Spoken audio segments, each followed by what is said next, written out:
किचनमध्ये आपलं स्वागत आहे। आज आपण मँगो आईस्क्रीम बनवणार आहोत।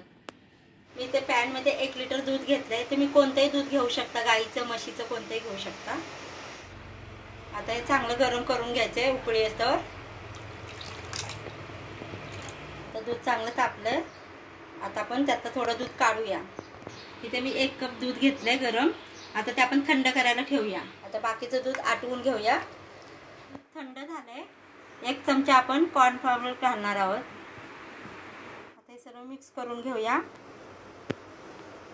आता दूध थोडं आटलंय। आता आपण हे कॉर्न फ्लोअर घातलेलं दूध आपण ह्यात मिक्स करूया दुधामध्ये।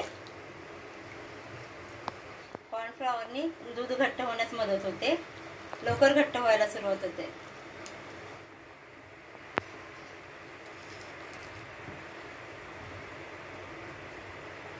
मी पाव चमचा वेलची पावडर टाकणार आहे। तर हे आपण सर्व मिक्स करून घेऊया। तर हे छान घट्ट झालंय। आता आपण हे थंड करून घेऊया। ते आंब्याच्या बारीक फोडी घेतल्या आहेत। मिक्सर मध्ये आंब्याच्या बारीक फोडी घेतल्या आहेत। आता त्यामध्ये अर्धा कप साखर टाकणार आहे। त्यामधून बारीक करून घेऊया। आपण आंब्याचा पल्प करून घेतलाय। मिश्रण थंड झालंय। आता आपण त्यात आंब्याचा पल्प टाकणार आहोत।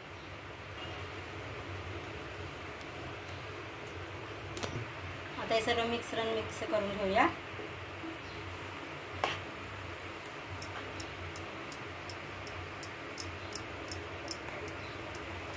आंब्याचा पल्प मिक्स करून झालाय। आपण मिक्सर मधून पेस्ट करून घेऊया। हे मिक्सर मधून काढून घेतलं। मी प्लास्टिकचा डबा घेतलाय। आपण हे मिश्रण सर्व डब्यामध्ये ओतूया।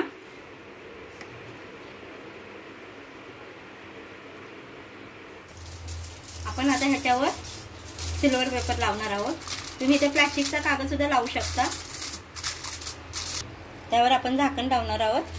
आता आपण हे 9 ते 10 तास आपण फ्रीजर मध्ये ठेवणार आहोत। 10 तास झालेत।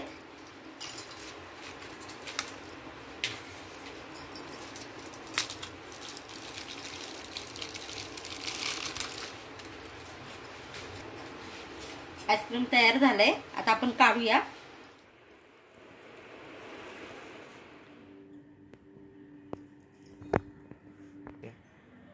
आपला आईस्क्रीम बनवून तयार आहे।